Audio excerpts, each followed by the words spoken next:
خوش آمدید ناظرین، خیر مقدم ہے آپ کا، اور بزم علماء ایک مرتبہ پھر سج چکی ہے. اور بزم علماء کیا بات ہے نفیس بھائی کی، اور بزم علماء ایک بار پھر سج چکی ہے. اور بزم علماء میں ہمارے ساتھ ایک مرتبہ پھر ملک پاکستان کے ممتاز مستند علماء کرام مفتی محمد سہیل رضا امجدی صاحب، جناب پروفیسر ڈاکٹر محمد احمد قادری صاحب اور جناب علامہ مولانا عمران بشیر صاحب تشریف فرما ہوئے ہیں. تینوں حضرات کا ایک بار پھر خیر مقدم کرتا ہوں. اور آپ لائیو ٹیلی فون کالز کے ذریعے ہمیں ہمارے پروگرام میں جوائن کر سکتے ہیں، علماء کرام سے سوال کر سکتے ہیں. یہ دیں گے آپ کے سوالات کے شریعت مطہرہ کی شفاف روشنی میں جوابات. سوال کیا کیجئے، سوال آدھا علم ہوتا ہے، اور جواب علماء کرام سے لیا کیجئے. ہمیشہ رہنمائی علماء سے ہی لینی ہے. ان کی قدر کریں، یہ انبیاء کے وارث ہوتے ہیں، یہ نبی نہیں ہوتے، لیکن کار نبی سر انجام دے رہے ہوتے ہیں. اسلام کی تبلیغ کی خاطر، دین کی خاطر اپنا وقت، اپنا قیمتی وقت یہ لوگ وقف کرتے ہیں. اللہ تعالیٰ ان کو مزید حفاظت اور برکتیں عطا فرمائے. میں مفتی محمد سہیل رضا امجدی صاحب سے گزارش کروں گا، جو سوالات کالرز کے آئے تھے ذرا ان کو کمپلیٹ ہم کر لیں ایک بار تینوں حضرات، تو اس کے بعد پھر انشاءاللہ آگے بڑھتے ہیں. اور لائیو ٹیلی فون کالز کے ذریعے آپ بھی ہمیں جوائن کر سکتے ہیں. ٹیلی ویژن اسکرین پہ آپ کو نمبر دکھائے جا رہے ہیں، ان نمبرز پہ ہمیں کال کیجئے، سوال کیجئے. جی اچھا، ایک سوال یہ ہوا تھا کہ بہن کی ڈائیورس کو تقریباً 6 سال ہو چکے ہیں اور شوہر نے ان کو 3 طلاقیں دے دی ہیں. اب انہوں نے بچوں کی شادیاں بھی کر دی ہیں، اور اب شوہر صاحب کو ہوش آ رہا ہے اور وہ جو ہے وہ رجوع کرنے کے لیے کہہ رہا ہے. یاد رکھیں کہ شوہر کی یعنی شوہر اور وائف، ہسبینڈ اور وائف کے درمیان جو معاملہ ہے نا نکاح کے بعد 3 طلاقوں تک کا ہے. قرآن یہ فرماتا ہے کہ الطلاق مرتان، طلاق 2 ہیں، ٹھیک ہے نا.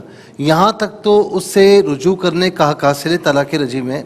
فَإِن طَلَّقَهَا، اگر تیسری طلاق دے دی تو فَلَا تَحِلُّ لَهُ مِن بَعْدُ حَتَّى تَنْكِحَ زَوْجًا غَيْرَهُ، تو اب اس کے لیے وہ غیر محرم ہو چکی ہے. اب کوئی صورت نہیں ہے.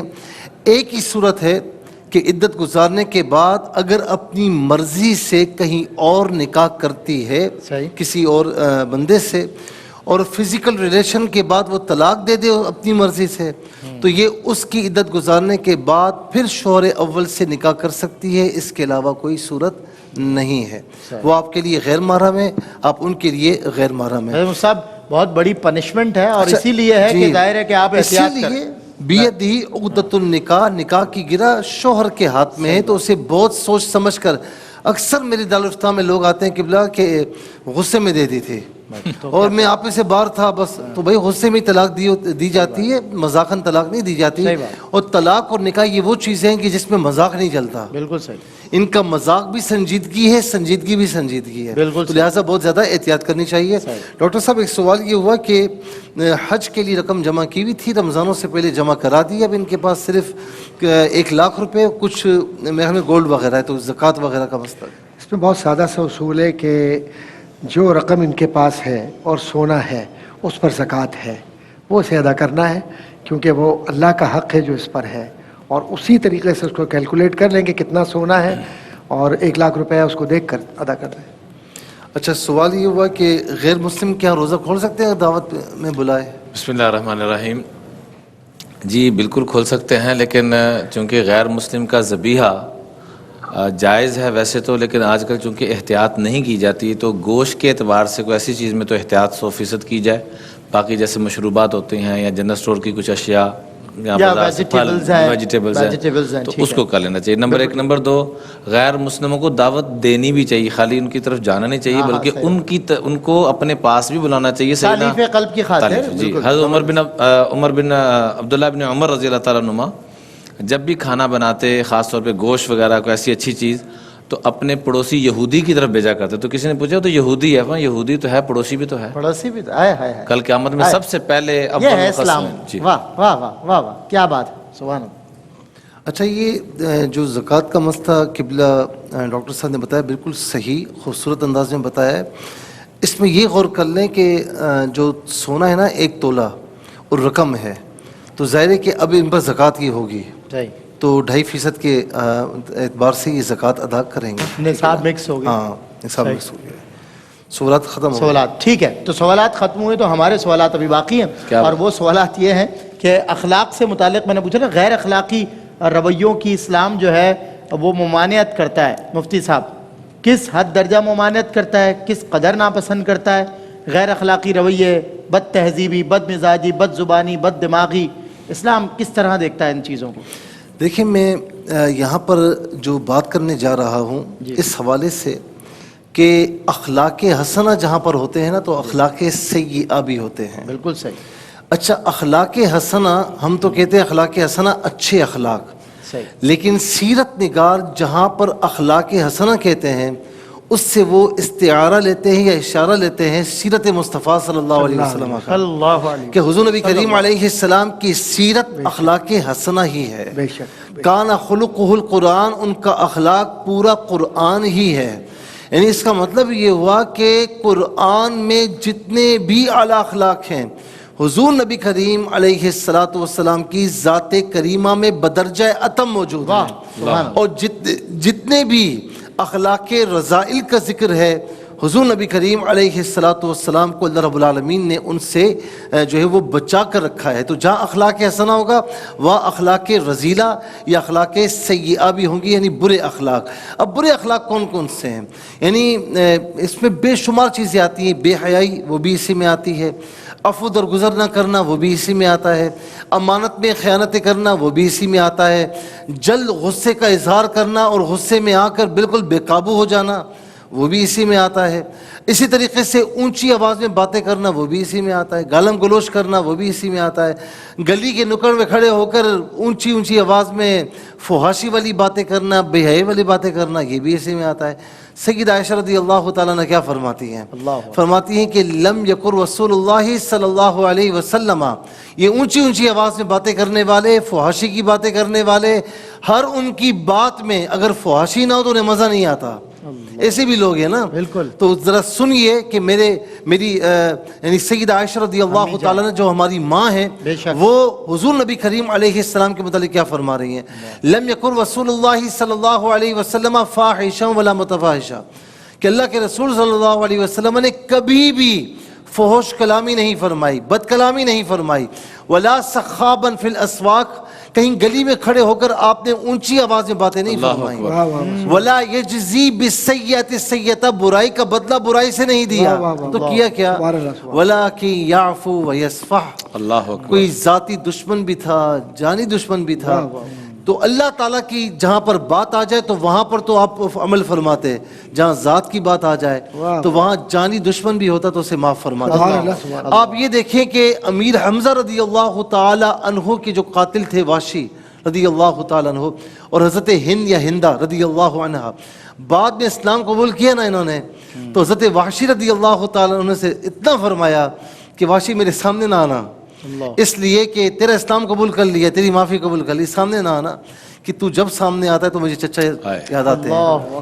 یہ آپ دیکھیں اخلاق کی اعلیٰ مثال ہے. اسی لیے غیر مسلم مورخین آج لکھتے ہیں, قاتل کو بھی معاف کر جی کہہ چکے ہیں کہ دنیا کو اگر ہم اپنی قوم کو سویلائز کرنا چاہیں تو محمد صلی اللہ علیہ وسلم کی اخلاق سے بڑھ کر, ان کی تعلیمات سے بڑھ کر کوئی تعلیمات ہمارے پاس نہیں. ایسے ہی تو نہیں, مائیکل ہارٹ جیسا فلاسفر جو بال کی کھال نکالنے والا فلسفی ہے.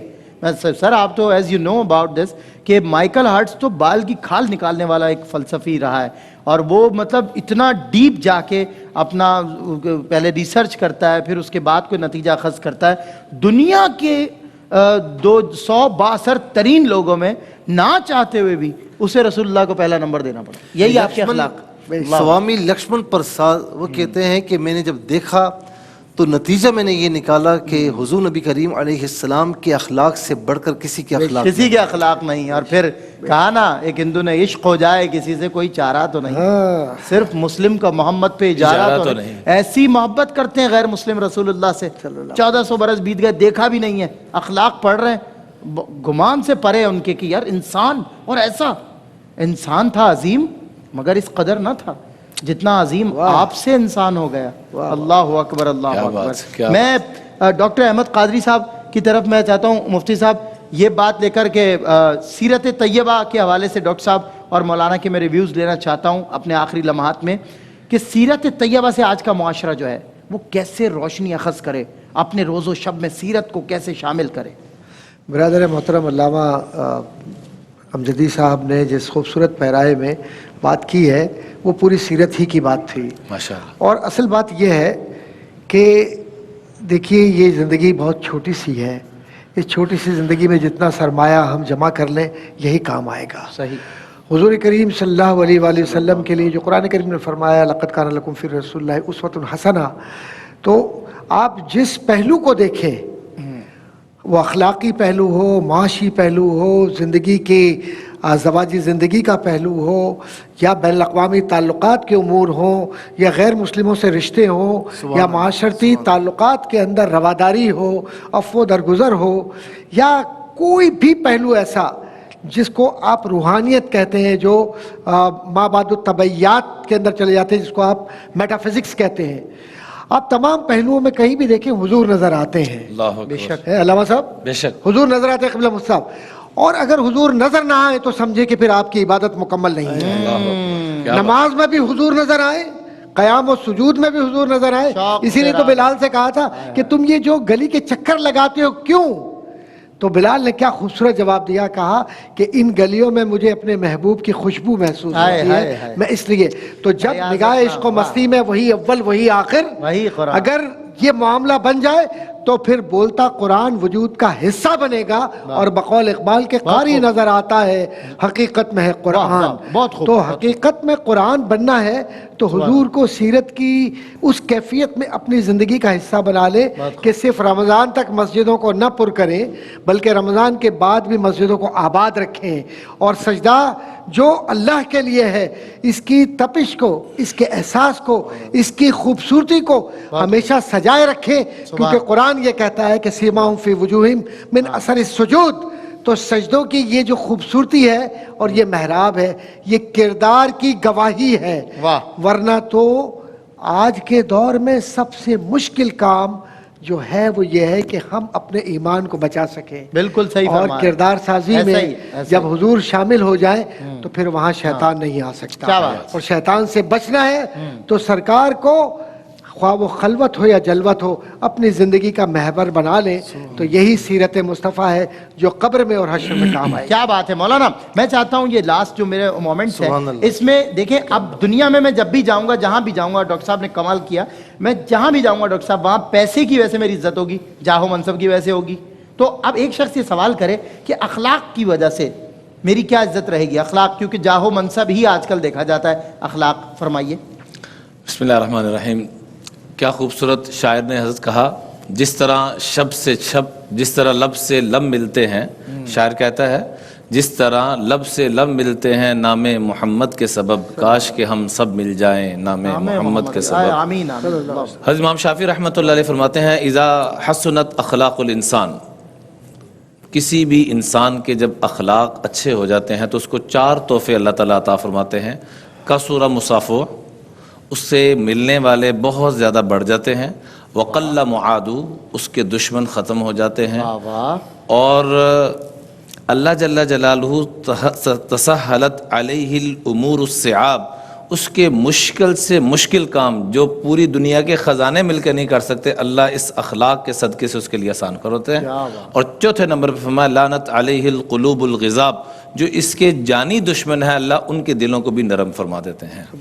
اور امام ابو حنیفہ رحمۃ اللہ علیہ فرماتے ہیں اپنے شاگرد امام ابو یوسف رحمۃ اللہ علیہ کو کہ اگر تم بصرہ میں جا رہے تھے جہاں امام حسن بصری جیسی ہستی اور بڑی بڑی ہستیاں موجود، اور ان کے موقف کچھ اور تھے، مراد ہے کہ اختلاف رائے موجود تھا، لیکن اس کے باوجود وہاں اخلاق اتنے دیے کہ سب کو حضرت امام ابو حنیفہ رحمۃ اللہ علیہ کے ساتھ جوڑ دیا. اور جملہ فرمایا کہ متی احسنت عشرۃ الناس، اگر تو لوگوں کے ساتھ اچھے طریقے سے پیش آیا، ساروا لک اقربا ولو کانوا اعداء، جانی دشمن بھی ہوں گے تو تمہارے سگے رشتہ داروں کی طرح پیار کرنے والے بن جائیں گے. ومتی اسأت عشرۃ الناس، اور لوگوں سے اگر تو برے طریقے سے پیش آیا تو اپنے بھی ہوں گے نا، سگے ماں باپ بھی، وہ بھی تیرے دشمن بن جائیں گے. اس لیے اخلاقیات کا پہلو جو آپ فرما رہے ہیں نا کہ پیسہ ہوگا تو نہیں، آقا علیہ الصلوۃ والسلام کو رب نے جو اتنا رتبہ مقام عطا فرمایا، ظاہری طور پہ دیکھا جائے تو کتنے پیسے تھے پاس. ایک طرف سید الکونین، سید الانبیاء والمرسلین، دوسری طرف گھر میں کھانا بھی نہیں، تو یہ کس چیز نے، اللہ تعالیٰ قرآن پاک میں فرماتے ہیں فَبِمَا رَحْمَةٍ مِّنَ اللَّهِ، اے میرے محبوب ہماری خاص رحمت آپ پر ہوئی کہ ہم نے آپ کو صحابہ کے لیے اچھے اخلاق والا بنا کر بھیجا۔